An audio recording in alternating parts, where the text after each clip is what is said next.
I've spent years studying at Cambridge Medical School, learning how to be a doctor and a researcher in addictive behaviours, and so I've learned a lot about the biology and the psychology of human behaviour and practically how to make sure that I motivated myself to do the work even though I was feeling lazy. Nobody online explains what laziness actually is, and so I'm going to give you a logical way of understanding it and the no BS practical advice that you can use to get out of this rut and actually get motivated to do the important things in your life. If you click this video, there is part of you deep down that believes that you are a lazy person, and after this video you won't have that anymore. This is not medical advice, but it is the no BS, unfiltered advice that I know you need to hear. The easiest way to define what laziness is avoiding work. If you are being lazy, you are avoiding work. But one of the things that you have to be careful of is when people use the word lazy, they actually say it about someone's identity.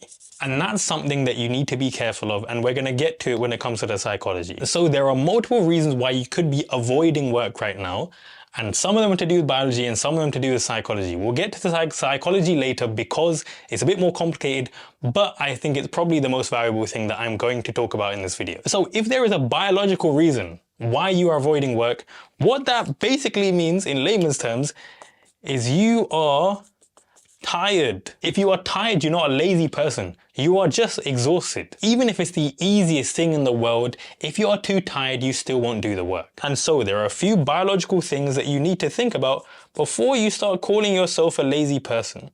You need to sleep 7 hours or more.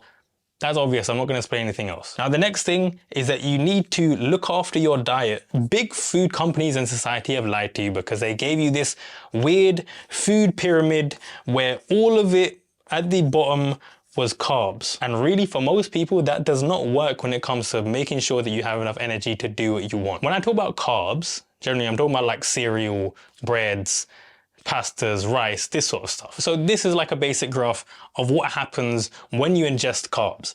So your blood glucose first of all needs to be up to a certain amount, like the right amount that gives you energy. If it's too little, then you get tired and you go to sleep, right? Now what happens is you eat the piece of bread or whatever here, and then gradually it gets digested, and then your blood glucose gets to quite a high point.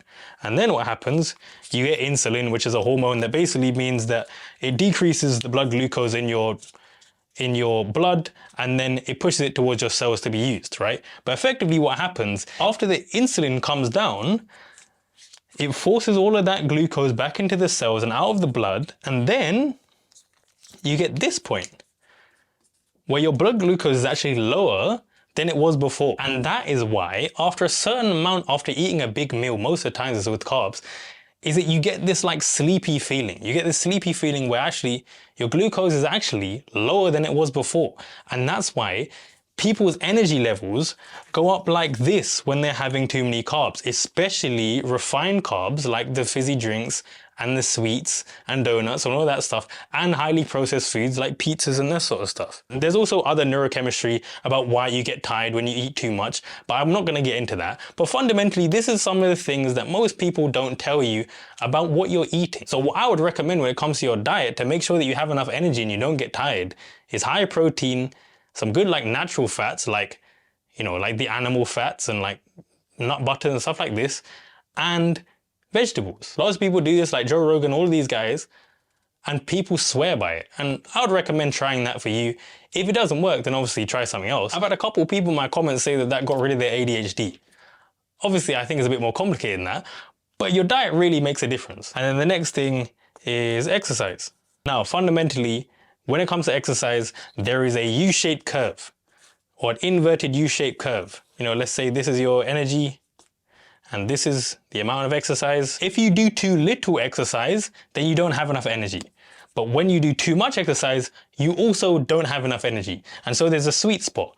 Go for walks, go outside, do a little bit of working out. You don't have to push yourself to 2 hours a day, but just doing a little bit gives you more energy than if you didn't. Effectively, your body is designed to pay attention to things and focus when you're moving about and when you're actually active, because most of the time, when you are moving about, you had to pay attention to things because there were potential dangers or new things to find. So those are the basic things that you need to know to make sure that your biology is all right.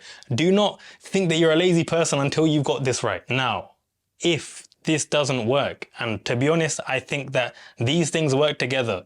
if you have a messed up psychology, your mental health ain't too great, then you feel tired anyway, because it's exhausting, because you're fighting demons the whole time. Now, psychology is quite difficult to define, but the easiest way for you to understand is that psychology is all about the stories that you tell yourself. Now, when it comes to avoiding work, there are two stories that you tell yourself. Now, one is to do with being too sad, and the other one is to do with being too scared. This one is to do with depression, and this is to do with anxiety. But obviously, I'm not telling you what you are or you aren't. I'm not giving you a diagnosis. People think about mental health as though it's a binary thing, like you have it or you don't. And if you don't have what's on the diagnostic criteria, nothing matters, you're completely fine. That's obviously not the case. And things work on a spectrum. So sometimes you might be too sad and you might be a little bit depressed. You might not be clinically depressed, but it still might affect whether you avoid work or not. So in this side, you tell yourself the story of, I'm not good enough to do the work. I'm probably going to mess it up anyway. What's even the point, because none of it matters? And so when you are too sad, you've accepted that something is the case. You've accepted that there's no point even doing it because nothing good can come of this. And then the other side, the other story you tell yourself is, I need to do everything right, otherwise something's going to go wrong. I might get hurt if I do it wrong. I need to do everything right, otherwise everyone else is going to hate me. And you have the story that makes you too scared, right? And fundamentally, you're perceiving that this is too much of a threat to do right now. And that's why you avoid the work. So now that you have these stories in your head, how do you get them out? What do you do about it? Now, many people will tell you that if you're depressed or you're anxious or you have any of these sorts of spectrum of things, that you have a neurochemical imbalance that means that you're always going to stay this way, and I'm the first guy to tell you that that's not true. You have control over your life and you have a way of rewriting these stories so you can stop avoiding the work. So this is how you get stories embedded into your psychology. You have an experience that happens in your life, then your brain connects this, sensory input to how you feel inside, and then your mind tells you a story in order to make that make sense. So if you have stories about yourself, that means that you feel like it's not worth working, or you feel like something wrong is going to happen if you start working, then it's probably because you had some experience that hurt you. So at some point when you were small, you might have done bad on a test, and then your mum said, oh, you're just lazy and that's why you didn't do well. And then you told a story to yourself that, oh, well, my mum said that, so it must be right, and so I am lazy. Obviously, it's probably more complicated than that, but that's how things work. And then what happens is that with this story, then that causes you to act. And then when you act in alignment with that story, then you get more experiences that support that story. When you believe that you are lazy, you will act in a way that is lazy, and then you keep telling yourself that you are lazy. So there are 3 things that you need to do in order to undo this story. Identify what story that you're telling yourself, which means that you feel lazy. And then what you do is backtrack. You think to yourself, why do I have that story? What does this story remind me of? When I feel lazy, something comes to my mind, and it's to do with some sort of experience you had when you were small. And then once you have this experience, then you do the next thing. Then you talk to people, or you write it out, or you do both, and you identify alternative stories. Each experience that you have has multiple conclusions, multiple stories that could be made based on the same evidence. And so you can talk to other people and write it down and think about all the other reasons for why this could have happened, and actually alternative stories that are probably healthier. Most of the time, we were too young when we built these stories in our mind, and they're definitely not accurate anymore. And then the next thing you do, that is probably the most important thing, is counter experiences. Like, this is why whenever you feel bad about something, right, your mental health isn't doing too good, everybody that likes you telling you, oh, you know what, no, it's fine, you're actually completely fine, this and this. That's why this doesn't work. That's why you still feel bad. It's because you don't have any real experiences that counteract that story. What you need to do is build all sorts of ways that you can have different experiences. Like something that if you feel lazy, do things that make sure that you're not lazy. Make sure that you go to the gym and you do the work when you need to do the work. And then what happens, you get all of these counter experiences, right?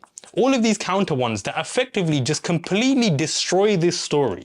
And that is how you get over it. So the only way to get out of this identity of feeling lazy is to actually do things that prove to yourself that you're not. So do these 3 things for your mind and do those 3 things for your body, and there will be no way that you feel lazy. And if you want to make sure that you have enough time to do all of these things and make sure that you can do it even outside of a job, then watch this video on screen where I explain exactly how to manage your time in the most effective way possible.